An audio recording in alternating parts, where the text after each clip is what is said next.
Hi guys, another reaction video. Now, this one is a true crime story. This guy actually, the channel's called That Chapter.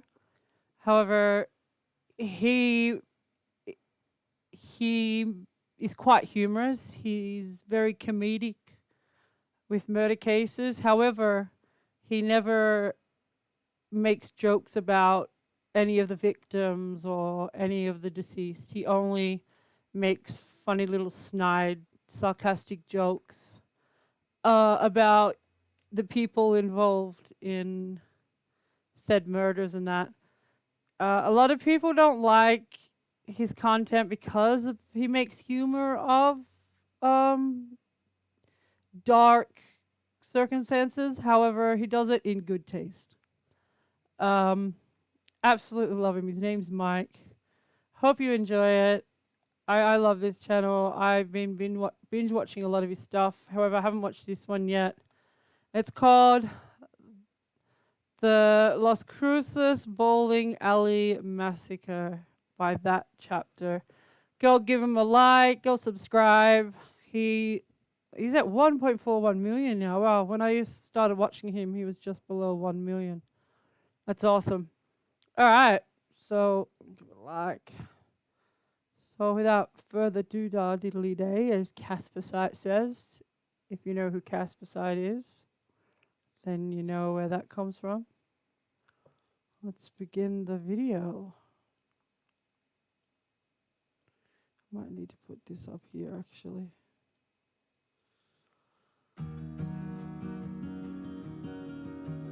Hey you and welcome. My name is Mike and in this old video, we're gonna look at what happened 30 years ago. A horrific unsolved crime in the city of Las Cruces, New Mexico. Las Cruces. On I a said it morning right. in early February 1990, two men broke into the Las Cruces Bowl. 7 people were shot, part of the building was burned down, and that's kind of all we know. So what kind of seems to be maybe a robbery gone wrong? Well, we're not exactly sure on that because there's a lot of unanswered questions in this case. So, let's look into it, you and I. Yeah, this will be a fun one. You're entering a world of pain. So, what are we waiting for? Let's give it a go.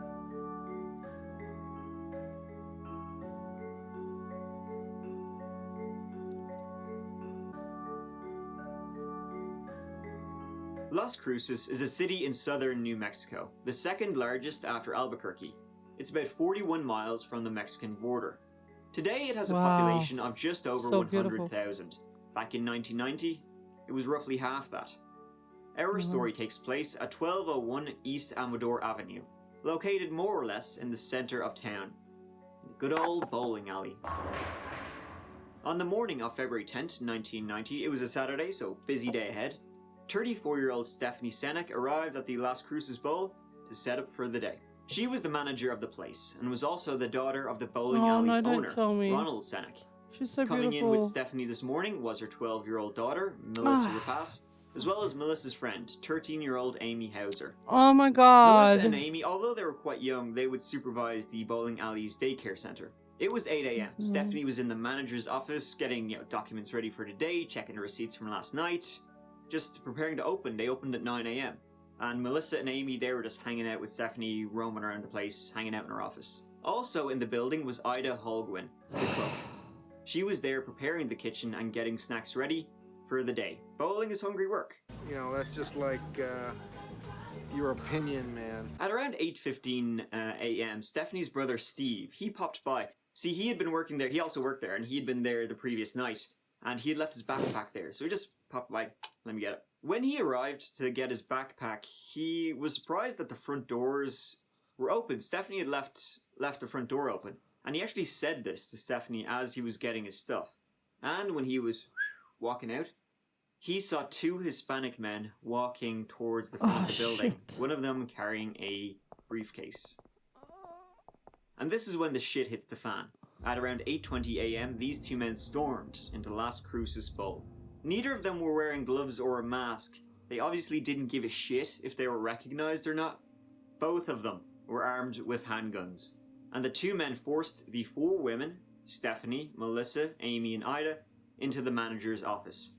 The men would be described as being Hispanic, with one appearing to be in his late 20s, early 30s, and the other in his late 40s, early 50s. One spoke English with a slight Spanish accent, the other with no real accent at all.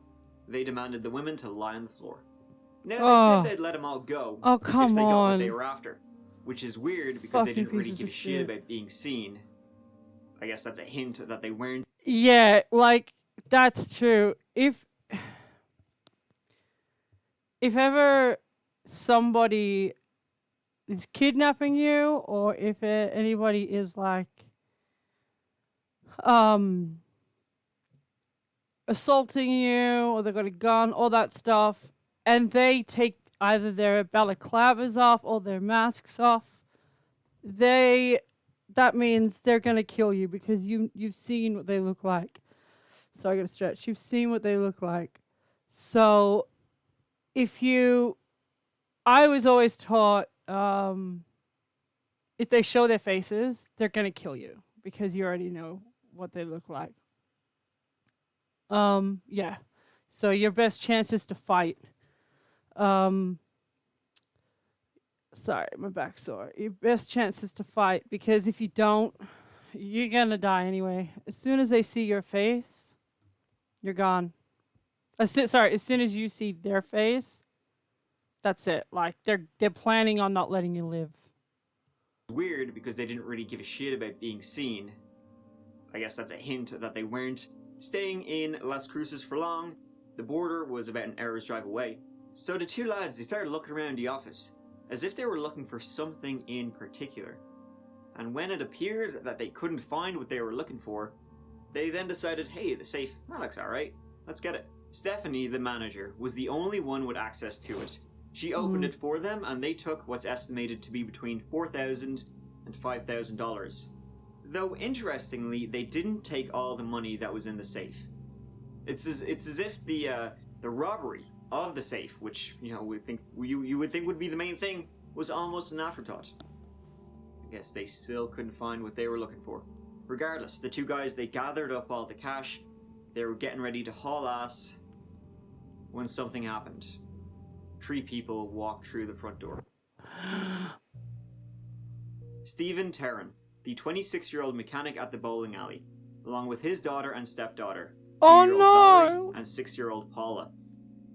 Stephen had been unable to arrange any childcare for the day, and his wife was attending class, so he decided to bring them into work. They had a daycare, so I guess Melissa and Amy would have looked after them. The gunmen grappled with Stephen, and they eventually forced him and the 2 girls to the floor, along with the 4 other women who were already there. And then this is what happened. The 2 gunmen fired 25 bullets at the people lying on the floor. Each person was shot multiple times, including execution-style shots to the head. Oh my goodness. They then gathered some papers, put them on top of the manager's desk, and set them on fire, I guess hoping to burn the place to the ground and to destroy any evidence that they were ever there. Hey, let's burn this place to the ground. No one will know we were ever here. Thankfully, they hadn't killed everyone. At around 8:29 a.m., a 911 call was made. It was 12-year-old Melissa, who had been shot 5 times. Oh my god. Emergency. Please help me. Whoa, slow down. We were all shot and hold up. Okay. Where are you at? 1201 East Amador, Las Cruces Bowl. Las Cruces Bowl? Yes. Okay, and there were shots fired? Yes. All of us were hurt. Huh? All of us were hurt. I think I'm the only one conscious. All of you were hurt? Okay, we'll get an ambulance rolling. Please. Okay. What's your name? Melissa Repass. Please hurry. Okay, Melissa, we've got him dispatched. Did you see who did it? No, sir. They told us all to get down. They shot me 5 times. Okay. We'll get them rolling, Melissa. Just hang on. Take a deep breath. We've got patrol units en route. How many people are hurt? 1, 2, 3, 4, 5, 6, 7. 7 people are hurt? Yes, I think. 7 subjects hurt. Okay. Okay, Melissa. It hurt. It hurt. emergency. Okay, Melissa, I've got an ambulance and I've got the police officers en route.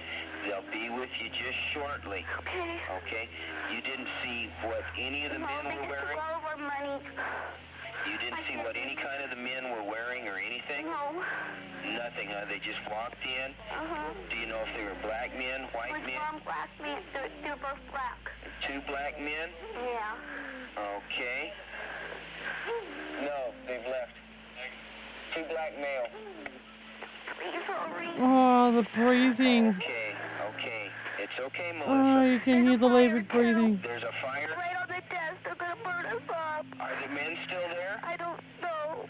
You don't know? I don't know. They put us in the office. They put you in the office? Yes, I need a fire engine too. Please help me. And too. Okay, Melissa. She said they locked them in the office. She doesn't know if they're still there or not. The door's open. There's a fire. It's on Amador, yeah. Please can you smell smoke, Melissa? Yes, I can see it. Okay. Can I get the fire extinguisher? Fire department too? Yes. She says she smells smoke. They may have lit the building on fire. No, it is on fire. It is on fire. It is. Okay, Melissa. Can I go get the utility one? Oh, I can hear the labored breathing in the background from one of the victims. Melissa, Ew. we've got them coming, hon. We've got them coming. Is somebody there? My mommy. Okay, Melissa. There's a police officer there now, okay?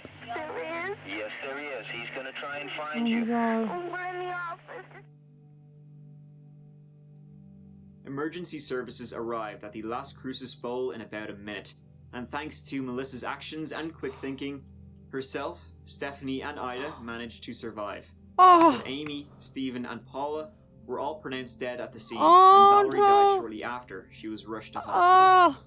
Received a call reporting a fire and people hurt. The firefighters were quickly able to put out the fire, but unfortunately much of, well, any real evidence was destroyed. The police immediately spread out. They were acting fast. They set up roadblocks and were keeping a lookout for anybody suspicious. Sorry, it's just really.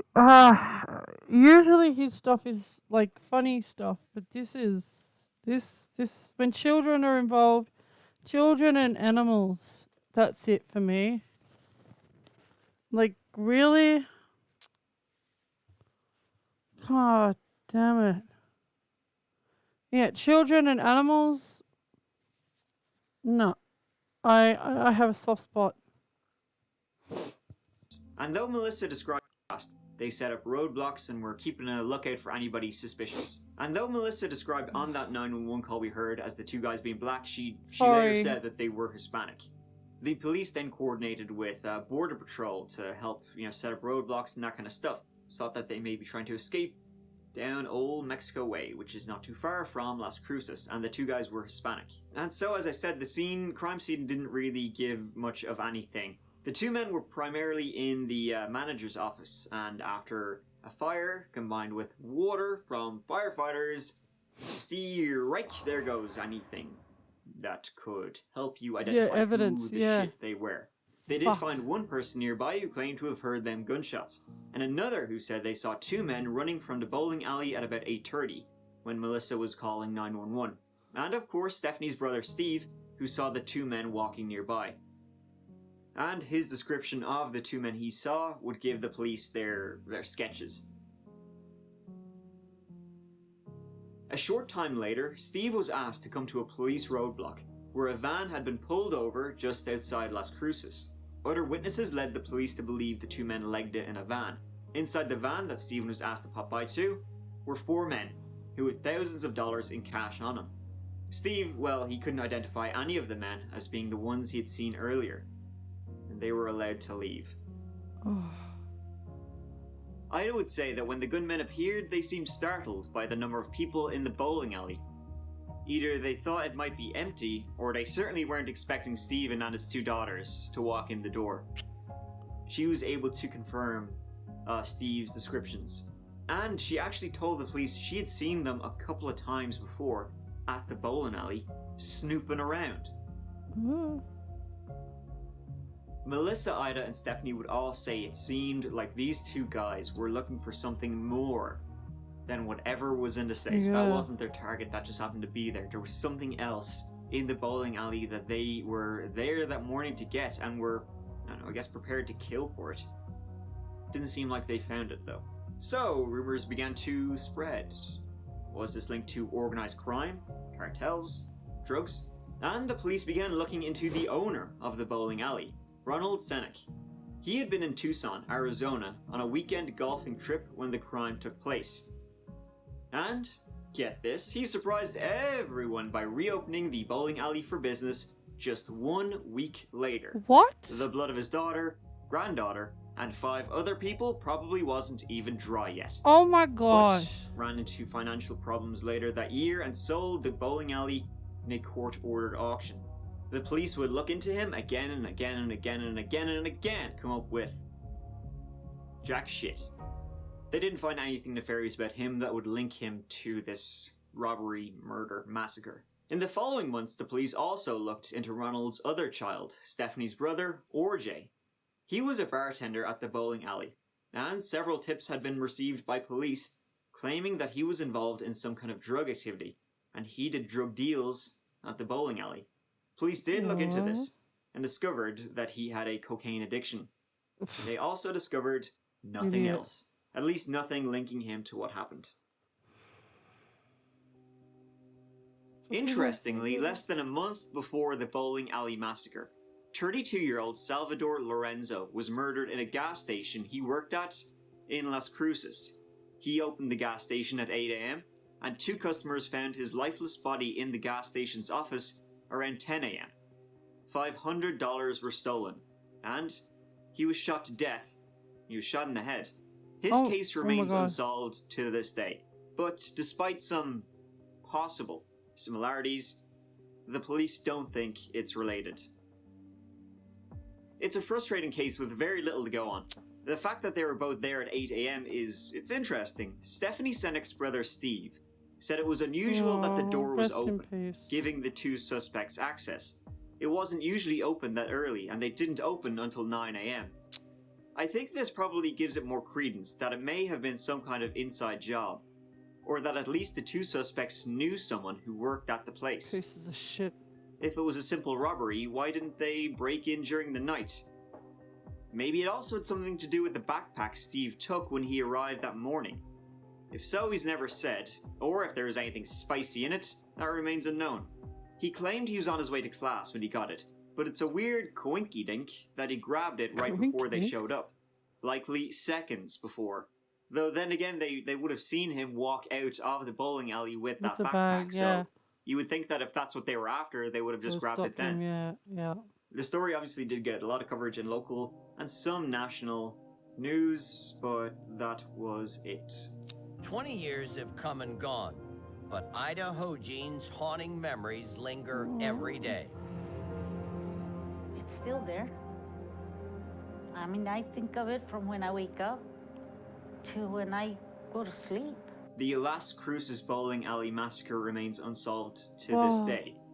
Who the 2 men were, we don't know. Their motive remains unknown, and where they went remains a mystery. Stephanie Senek would pass away in 1999 due to complications from her shooting-related injuries, leaving Melissa and Ida the 2 remaining survivors.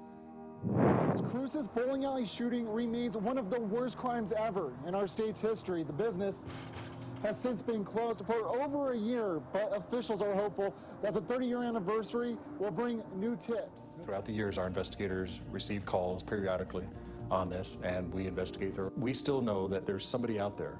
We still have somebody in our community or in our state or in our region who has vital information that they can probably share with us. But for whatever reason, we believe they're holding back. Despite the ongoing investigation, Martinez Turan tells us she's losing hope. Yeah, I know that 30 years, it makes it a cold case, but it's not cold. It's not cold to my family. Martinez Turan tells us if police were going to solve it, they would have by now. I would like to see it investigated more. It being close to the 30 years, if he does get any calls or anything, I'd like to see us become priority. Well, it was never an easy case to begin with. If you remember the facts of the case, there were several people shot in there, and then the suspects started fire to the small office where the incident happened. And so Las Cruces fire had to go in there and put out the fire first, which covered up some of Ruined the the evidence, evidence, unfortunately, yeah. and destroyed some of the evidence. Police say evidence is still being tested at the crime lab in Santa Fe, and they believe that someone knows something. That's why they're still offering a $25,000 reward for information. You know, there was a certain amount of cash that was stolen during the robbery, and so somebody may have used that money for something. Somebody may have bought a new car, may have done something with that cash, and we need that information so we can connect the dots, if you will. Martinez Duran says regardless of the outcome, she'll always remember her family, hoping that someday she'll see justice. Just them living, just them breathing, just them being here hurts, and then the way they died. Stephen was a good man, and he was an officer, and he didn't deserve that. The police say they're still aggressively following leads and tips. They're obviously not having much success. No arrests have been made, and it's very similar to another case I'm going to cover, the Austin yogurt shop murders. Age progression images of the two suspects have been made, which doesn't exactly give us a whole lot more. They kind of just added a few wrinkles. But it still remains uncracked. Let me know your thoughts on this frustrating case that gives us so little to go on. A $25,000 reward remains for anyone who can identify either of the two guys responsible for what happened. And it still remains to this day one of the worst unsolved mass shootings, massacres in America. Thank you so much for watching. I really appreciate it. If you'd like to watch some more of my videos, please work away. And I will see you, as always, real soon in the next video. Take care of yourselves. Mike out. I love when he winks. I don't know why. I love when he winks. It's cute. He's like, I love it. Okay. Okay, so much to unpack. Wow. One, I'm gonna say straight up, fucking, if you, oh my God, children and animals, like you're a piece of shit if you kill anybody, but children and animals especially. Oh, like, when I saw those sketches, I wanted to punch my monitor. It frustrates me that it almost feels like they purposely set the place on fire so that the evidence was ruined. So because they knew that the fire brigade would, you know, get in there and put the fire out, and with putting water on everything, they've ruined the crime scene. They've destroyed and tainted so much evidence. But I mean, you have to put it out. They have no choice. That kind of feels like deliberate, and it kind of feels like they didn't find what they found. They didn't find what they were looking for in the safe, so they took enough money to buy a new car, so that to buy a different car, so that they couldn't be caught because their faces had been seen. To kill children, and that's an entire family. Like, oh my God. Sorry, I cried. When I heard that children died, I was no, it was it. That destroys me. Alright, well, go give that chapter like and subscribe. He's actually got quite a few good. He's got like over 300. I think 400 almost now. Videos. So he's really good. Usually his newer ones, he's more funny. He does humor stuff. I might react to another one of his next. All right. So if you have anything you want me to react to, just comment down below. Like and subscribe. I'll leave a link in the bio for the original video of this, as well as my Instagram and El Twittero. I'll catch you next time. Peace out.